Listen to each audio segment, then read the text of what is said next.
అయినండి సతీష్ మొత్తానికి 2 రోజులు కూడా కాలేదు. హౌస్లో రచ్చరచ్చలు ఇస్తూ ఉంది. గొడవలన్నీ స్టార్ట్ అయిపోయి ఫుడ్ చుట్టూ, అలాగే పర్సనల్ లైఫ్, మ్యారేజ్ల గురించి, ఎవరు బ్రేకప్స్ ఏంటి, ఎవరు మ్యారీడ్ అనే టాపిక్ గురించి కూడా చాలా గొడవలు అవుతున్నాయి. అసలు అన్నిటికంటే మీరు ఆసక్తిగా ఎదురు చూసేది నామినేషన్స్ ప్రాసెస్ ఎట్లా, ఎవరెవరు నామినేషన్లోకి వచ్చారు, ఆ ప్రాసెస్ ఎట్లా జరిగింది అన్నీ కలిపి ఈ వీడియోలో చెప్పేస్తా. మరి ఫస్ట్ టైం చూసేవాళ్ళు మన news bowl and journalist Satish 2 channels కూడా సబ్స్క్రైబ్ చేసుకోండి. ఆల్ అయిన బటన్ యాక్టివేట్ చేసుకుంటే వీడియో అప్లోడ్ చేసిన వెంటనే మీకు నోటిఫికేషన్ వస్తుంది. ఎందుకంటే బిగ్ బాస్కి సంబంధించి టన్నుల కొద్ది ఇన్ఫర్మేషన్, టన్నుల కొద్ది కంటెంట్ అయితే ఉంటుంది కనుక ఇందులో ఒక 5-6 వీడియోలు, అందులో ఒక 5-6 వీడియోలు వేస్తే, ఎందుకంటే యూట్యూబ్ వాడు రోజుకి 24 అవర్స్లో 3 నోటిఫికేషన్ అన్నాడు కనుక చాలామంది ఇంకా నోటిఫికేషన్ రావట్లేదు అంటున్నారు. రోజుకి ఒకసారి న్యూస్ బౌల్ లేదా జర్నలిస్ట్ సజెషన్ జస్ట్ మన ఛానల్ చెక్ చేయండి. నైట్ కూడా పాయింట్ పెద్దవి కూడా ఒక వీడియో అనలైజ్ చేశారు. అట్టగా అంతకుముందు నేను ఒక వీడియో అనలైజ్ చేశా. రీతు చౌదరి తలకు గాయం అవుతుంది, ఇవన్నీ కూడా చెప్పడం జరుగుతుంది. సరే, ఈ వీడియోలో ఏంటంటే ఈ ఫస్ట్ వీక్ నామినేషన్ సెట్ అంటే ఒక జాలీ లాగా ఒక బోన్ లాంటిది పెడతారు. ఆ బోన్లో ఏర్పాటు చేసి అందులో ఒక సుత్తి అయితే పెట్టాడు బిగ్ బాస్. కామనర్స్కి అట్లాగే సెలబ్రిటీస్ కదా, ఇద్దరు కదా. ఇప్పుడు సెలబ్రిటీస్లో వాళ్ళే నామినేషన్ ప్రాసెస్ అంతా పెట్టాడు. పరిగెత్తుకుంటూ ఇద్దరిద్దరు జోడీగా జంటగా పరిగెత్తుకుంటూ వెళ్ళి ఎవరైతే ఆ సుత్తిని పట్టుకుంటారో వాళ్ళు వేరే వ్యక్తిని నామినేట్ చేయాలి. సో ఇక్కడ ఒక్కొక్క రౌండ్లో ఒక్కొక్క ఇద్దరేసి పరిగెడుతూ ఉంటారు కదా.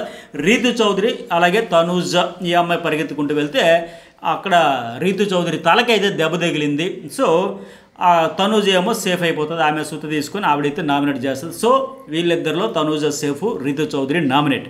అట్లాగే ఇంకా రాము రాథోడ్ వర్సెస్ సృష్టి వర్మ, వీళ్ళిద్దరిలో రాము రాథోడ్ అయితే సేవ్ అవుతాడు, సృష్టి వర్మ నామినేషన్ అయితే అవుతుంది. అట్లాగే భరణి ఇమాన్యుయల్, వీళ్ళిద్దరిలో చూసుకుంటే భరణి సేఫ్, ఇమాన్యుయల్ నామినేట్ అయితే అవుతాడు. అట్లాగే సుమన్ శెట్టి అండ్ ఆశా షైని ఇద్దరు చెప్పును కదా. మొత్తం 4 పేర్స్ వస్తే 9 మంది ఉన్నారు కదా సెలబ్రిటీస్.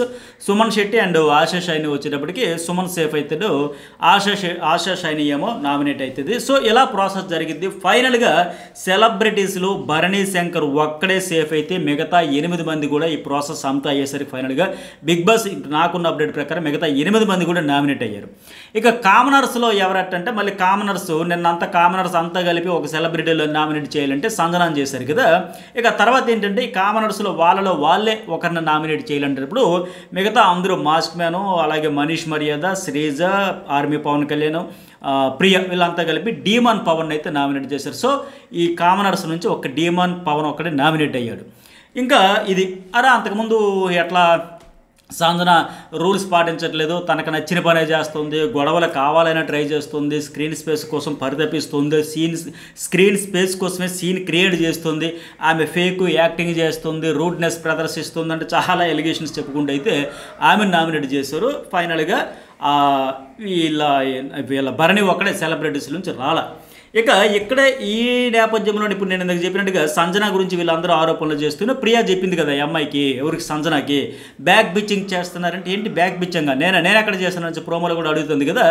సో అక్కడ ఏంటి బ్యాక్ బిచ్చింగ్ అనే దానికి సంబంధించి సంజన వర్సెస్ ఆశా షైని కూడా ఇద్దరి మధ్య చిన్న ఆర్గ్యుమెంట్, ఒక గొడవ లాంటిది అయితే జరిగింది. ఎందుకంటే ఒక టాపిక్ డిస్కషన్ అయితే నన్ను వచ్చింది. మనీష్ మర్యాద వాళ్ళంతా సంజన గారు మీరు మ్యారీడ్ కదా, అట్లాగే ఇంకెవరు భరణి గారు మ్యారీడ్ కదా, ఇంకెవరు మాస్క్ మ్యాన్ హరీష్ మ్యారీడ్ కదా, ఇట్లా మ్యారీడ్ ఎవరు అన్మ్యారీడ్ ఎవరు అని వీళ్ళందరూ మాట్లాడుకునేటప్పుడు రాము రాథోడ్ వీళ్ళు ఉండేటప్పుడు ఆశా షైని గురించి ఫ్రీ బర్డ్ అన్నారు. ఫ్రీ బర్డ్ కాన్సెప్ట్ అంటే అట్లా ఏం లేదు, నాకు లాయల్టీ ఉండాలి అని ఆ అమ్మాయి చెబుతూ ఉంటే ఆ టాపిక్ మీద ఈ సంజన ఒక 3 సందర్భాల్లో అనింది. నా పర్సనల్ లైఫ్ గురించి, నా స్టేటస్ గురించి అడుగుతావా అని లెక్క ఆశా షైని అడుగుతూ ఉంది. సో ఈ నేపథ్యంలో మరి బ్యాక్ బిచ్చింగ్ చేసావు నా అమ్మాయి అంటుంది, నేను ఎందుకు చేస్తాను నాకేం అవసరం ఉంటుంది. ఈ టాపిక్ చుట్టూ మొత్తానికి పర్సనల్ ఈ పెళ్ళిళ్ళ చుట్టూ దాని చుట్టూ ఒక లొల్లి అయితే వచ్చింది. సో పెళ్ళి అయిందా లేదా అనే టాపిక్ మీదే పెళ్ళి అయిన వాళ్ళు ఎందరూ ఉన్నారు, పెళ్లి కాని వాళ్ళు ఎందరూ ఉన్నారు, ఈ ఫ్రీ బర్డ్ అనే కాన్సెప్ట్ విషయంలో వీళ్ళిద్దరి మధ్య అయితే చిన్న ఆర్గ్యుమెంట్ అయితే జరిగింది. అయితే ఈ విషయంలో పక్కన పెడితే మిగతా అన్ని విషయాల్లో వాళ్ళు చెప్పినట్టుగా అన్ని సంజనాలు అయితే రూల్స్ పాటించట్లేదంటే వీళ్ళు కూడా పాటించట్లేదు కదా. శ్రీజ పాటించిందా లేకపోతే మాస్క్ అని చెప్పాడు. బిగ్ బాస్ చెప్పినా సరే ఏదైనా సరే ఎంతవరకైనా వెళ్తాం, మా హ్యూమానిటీ ప్రదర్శిస్తామని చెప్పేసి ఆడియన్స్ పాయింట్ ఆఫ్ వ్యూలో ఆలోచించుకుంటూ మాది గొప్ప మానవతా హృదయాలు, దయార్థ హృదయాలు అని చెప్పుకునే దానికి ప్రయత్నం చేస్తూ ఉన్నారు కదా. మరి వీళ్ళు పాటించారా ఫస్ట్ చెప్పండి. వీళ్ళు రూల్స్ పాటిస్తే వాళ్ళకి అడగడానికి వీళ్ళే పాటించట్లా. పైగా ఇంకోటి ఏంటంటే బిగ్ బాస్ కూడా ఫస్ట్ ఏం చెప్పాడు, ఫస్ట్ చెప్పలేదు కదా ఈ టెనెంట్స్ వాళ్ళ రూమ్లోనే ఉండాలి, ఓనర్స్ రూమ్లోకి హౌస్లోకి వెళ్ళాలంటే పర్మిషన్ తీసుకోవాలని చెప్పలేదు. చెప్పనంత వరకు అంతా మంద అనుకుని అటోలు ఇటోలు తిరిగారు. శ్రీజ ఎప్పుడైతే వాళ్ళు టెనెంట్స్ కాబట్టి అక్కడే ఉండాలని చెప్పడం, ఆ తర్వాత బిగ్ బాస్ కూడా చెప్పడంతో ఆ తర్వాత కూడా పాటించట్లేదు అనుకోవాలి తప్ప అంతకు ముందుది అయితే ఎవరూ పాటించాలి. వీళ్ళు ఏమైనా పాటించారా? బిగ్ బాస్ కాదు దేవుడు వచ్చినా ఎదిరేస్తాం అది ఇది అని చెప్పేసి ఒక రూల్స్ పాటించకుండా చేశారు కదా. పైగా సంజన గొడవల కోసం కావాలని ట్రై చేస్తుందట. ఇంతవరకు నాకైతే ఆమెలో ఆ యాంగిల్ ఎక్కడ కనబడలే. మరి కావాలని గొడవలకి ట్రై చేస్తున్న కంటెస్టెంట్స్ మీ దృష్టిలో ఎవరైనా ఉంటే ఖచ్చితంగా మెసేజ్ పెట్టండి. అలాగే సంజన గురించి కూడా ఒక మెసేజ్ పెట్టండి. స్క్రీన్ స్పేస్ కోసం చేస్తుందా లేకపోతే ఆవిడ రియల్గానే ఉంది నాకు అనిపిస్తూ ఉంది, ఫేక్ కాదు పాడు కాదు, అందరితో ఫ్రీగా మింగిల్ అవుతూనే ఉంది, ఫ్రెండ్లీగానే ఉంటుంది తప్ప ఆవిడ కావాలని చేయట్లే. సరే ఇంకొకటి ఏంటంటే లైవ్లో మరి నామినేషన్ ప్రాసెస్ అంతా చెప్పేశారు కదా, మరి ఎవరు సేవ్ అవుతారు ఈ వారం అనుకుంటున్నారు, ఎవరు ఎలిమినేట్ అయ్యేదానికి అవకాశం ఉందో కూడా మెసేజ్ పెట్టండి. ఇంకోటి ఏంటంటే రాము రాధుడు వర్సెస్ మనీష్, ప్రియా, శ్రీజ వీళ్ళందరిది పెద్ద గొడవ ఫుడ్ గురించే వచ్చింది.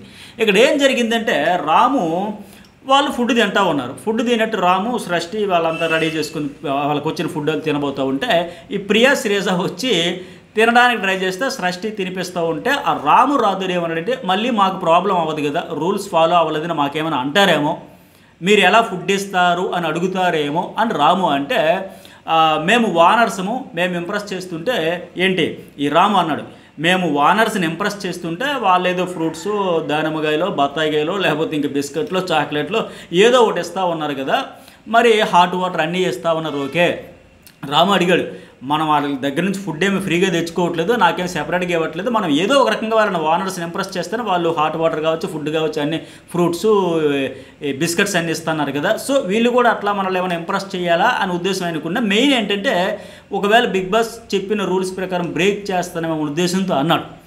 దానికి ఏంటి శ్రీజ తర్వాత చెప్పింది, మేము వానర్స్ మా ఫుడ్డే కదా మీ ఫుడ్ ఏదైనా తినొచ్చు, సో మీ ఫుడ్ మేము తినేదానికి హక్కు ఉంది అర్హత ఉంది, మిమ్మల్ని ఇంప్రెస్ చేయాల్సిన అవసరం లేదు, ఒకవేళ మీరు ఏదైనా చేయమని ఫంటాస్క్లో ఎంటర్టైన్మెంట్ కోసం ఏదైనా చేయడానికైనా మేము రెడీ అయిన లెక్క ప్రియా శ్రీజ అంటూ ఉన్నారు, అదేం రూల్ బ్రేక్ కాదని. అయితే ఇక్కడ మనీషు అట్లాగే శ్రీజ ప్రియ అందరూ హట్ అయిపోయారు. అదేంటి నోటి దగ్గర ఇలా కూడా అన్నారు కదా, మరి తింటున్నప్పుడు తినబోతున్నప్పుడు ఆయన రాము రాధుడు అన్నాడు మరి రూల్స్ బ్రేక్ చేసేస్తారా, మా ఫుడ్ మీరు తినేస్తారా అని లెక్క అన్నాడు లెక్క. ఆయన ఊరికి ఏమీ తెలియనట్టుగా అమాయకంగా ఇన్నోసెంట్ కార్డు యూజ్ చేస్తున్నాడు, మనం ఫ్రూట్స్ ఇస్తాను హాట్ వాటర్ ఇస్తాను మనల్ని కావాలని బ్యాడ్ చేయాలని పౌడర్ చేస్తాను మనల్ని విలలు చేయాలని చూస్తున్నాడు ఈ అబ్బాయి. ఈ అమ్మాయికి ప్రియ హట్ అయిపోయింది, శ్రీజ హట్ అయిపోయింది, నేను తిన్నా అని చెప్పేసి ఆయన అన్న పాప రాము వచ్చి సారీ ప్రియ గారు అని పదే చెబుతా ఉన్నా. ప్రియ ఏమంటుందంటే ఏదో సంథింగ్ ఆయన ఏదో వ్యంగ్యంగా వెటకారంగా అది ఎక్స్ప్రెషన్స్ సంథింగ్ ఉన్నాయి, నెగిటివ్ షేడ్స్ నేను చూస్తున్నాను లేకపోతే ఆయనలో ఉన్నాయా, ఆయన కావాలని అట్లా బిహేవ్ చేస్తున్నాడో నాకు అర్థం కావట్లేదు కానీ వెయిట్ చేస్తానని అంటా ఉంది. తనకైతే ఒక క్లారిటీ ఉంది షో గురించి, ఇదంతా అంత అమాయకుడేం కాదు, నోరేమి కావాలని అనలో జారలేదని లెక్క. అక్కడ అయితే శ్రీజాకి ప్రియాకి ఫుడ్ సృష్టి పెడుతుంటే ఇతని ఉద్దేశం ఏంటి, కేవలం ఎవరు ఫుడ్ వాళ్ళే తినాలేమో, ఇప్పుడు వానర్స్ ఫుడ్డే తినాలి, మనం వెళ్తే మనం ఇంప్రెస్ చేయాలంటున్నారు, లేకపోతే వాళ్ళ పర్మిషన్ ఇచ్చి వాళ్ళు ఇస్తే తినాలంటున్నారు కదా, సో వాళ్ళు కూడా అట్లాగే మన పర్మిషన్ తీసుకోవాలి లేదా మనల్ని ఇంప్రెస్ చేయడం లేకపోతే ఏదో ఒకటి ఉంటుంది కదా, రూల్స్ బ్రేక్ చేసినట్టు అవుతుందేమో, మాకు ప్రాబ్లం అవుతుందేమో, మళ్ళీ మాకు ఏమీ అనరు కదా బిగ్ బాస్ అనే ఉద్దేశంతో నేను అడిగాడు తప్ప వాళ్ళకేదో ఫుడ్ పెట్టకూడదని అరే మా ఫుడ్ వీరెట్లా తినేస్తారని కానీ ఆ ఉద్దేశం ఏం లేదు. అయితే ఆయన మాట డౌట్ ఎక్స్ప్రెస్ చేయగానే వెంటనే సృష్టి కూడా వెనక్కి తీసుకుంది ప్లేట్. అది నిజమే కదా మనకేమైనా బిగ్ బాస్ వాయించేస్తాడు రూల్స్ బ్రేక్ అవుతుంది లెక్క, దీంతో వాళ్ళు ఫీల్ అయిపోయారు. కానీ ఇక్కడ రాముకైతే వేరే ఉద్దేశం ఏమీ లేదు, వాళ్ళని హట్ చేసేసేయాలి, వాళ్ళని ఫీల్ అయిపోవాలి, వాళ్ళని ఏదో బాధ పెట్టేయాలనేది లేదు. పాప నిజంగా ఆయన ఇన్నోసెంట్గానే ఉన్నాడు. కొన్ని పదాలు మీరు గమనిస్తూ ఉంటే 2 రోజుల్లో వాళ్ళు అంటున్న పదాలు కూడా అర్థం కాక కరెక్ట్గా ప్రాపర్ వేలో చెప్పలేక మళ్ళీ ఆ పక్కన రీతు చౌదరి లేకపోతే ఇంకొకరు చెప్పడం వల్ల అవునా ఇట్లా ఆ ప్రొనౌన్సియేషన్ కావచ్చు మీనింగ్ కావచ్చు లేకపోతే కొద్దిగా పల్లెటూరు నుంచి బ్యాక్గ్రౌండ్ కదా వచ్చినాడు, కొద్దిగా కన్ఫ్యూజ్లో ఉన్నాడు, అర్థం కావట్లేదు తప్ప వాళ్ళని ఏదో హట్ చేసేయాలి, వాళ్ళ ఫుడ్ మా ఫుడ్ వాళ్ళే ఆ ఉద్దేశం అయితే లేదు. మరి నేను చూసినంతవరకు నాకైతే అట్లాగే అనిపించింది. అది ప్రియా అంటది ఒకవేళ మమ్మల్ని ఇంప్రెస్ చేయమంటే చేసేవాళ్ళం కదా అని, కానీ ఆయనకి ఉద్దేశం అది కాదు కదా. ఫైనల్గా పాపం ఆయన కూడా వచ్చాడు పదే సారీ చెప్పాడు, భరణి కూడా వచ్చి ఓకే మా టెనెంట్స్ తరపు నేను కూడా సారీ చెబుతున్నానని చెప్పాడు. కానీ ఇక్కడైతే వీళ్ళే కొద్దిగా మిస్అండర్స్టాండింగ్ చేసుకుంటున్నారో ఆయన రాము రాధుడిని నాకు అనిపించింది. ఆయనకు ఉద్దేశం లేదు, రూల్స్ కన్ఫ్యూజ్లో ఉన్నాడు. రీతు చౌదరి తర్వాత క్లియర్గా ఎక్స్ప్లెయిన్ చేసింది, ఈ శ్రీజ వచ్చి తర్వాత చెప్పినట్టుగా రాము రాధుడికి అట్లా కాదు రాము, వాళ్ళు ఓనర్స్ కనుక వాళ్ళ ఫుడ్ మన ఫుడ్ ఏదైనా తినొచ్చు, వాళ్ళు బిందాస్ ఎంజాయ్ చేయొచ్చు. మనం టెనెంట్స్ వితౌట్ రెంట్ ఉంటున్నాం కనుక వాళ్ళ ఓనర్స్ దయాదాక్షిణ్యాల మీద ఒక రకంగా మనం బతుకుతున్నట్టు కాబట్టి వాళ్ళది నడుస్తుంది. మనమేం అలా అనకూడదు. మనం ఇంప్రెస్ చేయమంటే పోనీ ఫన్ టాస్క్లకు వాళ్ళు ఎంటర్టైన్ చేసేవాళ్ళేమో. బట్ నువ్వు కన్ఫ్యూజ్ అయినట్టున్నా వీళ్ళు సారీ చెప్పేసి అని ఆమె చెప్పడం, ఆ మాస్క్ మ్యాన్ హరీష్ చెప్పడం, వీళ్ళందరూ వచ్చి ఆయన కూడా ఫీల్ అయ్యాడు. అరే నేను నా ఉద్దేశం అది కాదమ్మా, కేవలం రూల్స్ బ్రేక్ చేసినట్టు అయిద్దేమో ఆ ఒక్క ఇంటెన్షన్తోనే తప్ప ఆయనకి వేరే ఉద్దేశం లేదు. సో ఇవి నామినేషన్స్, అప్డేట్స్, గొడవలు, ఫైట్లు, పంచాయతీలు. మరి ఓవరాల్గా మీకేమనిపించిందో మెసేజ్ పెట్టండి, లైక్ చేయండి. ఇన్స్టా అండ్ ఫేస్బుక్ కూడా ఫాలో అయితే అర్ధరాత్రి 2-3 కూడా వీడియోస్ అప్లోడ్ అయితేనే ఉంటాయి. అలా లీక్స్ రాగానే ఇలాగ అప్లోడ్ చేసేస్తూ ఉంటా. కుదిరితే నేను లేదా పాయింట్ పెద్దయ్యా ఇంకా ఫుల్ కంటెంట్ వస్తూ ఉంటుంది. మరి మీ ఒపీనియన్ కూడా మెసేజ్ అయితే పెట్టండి.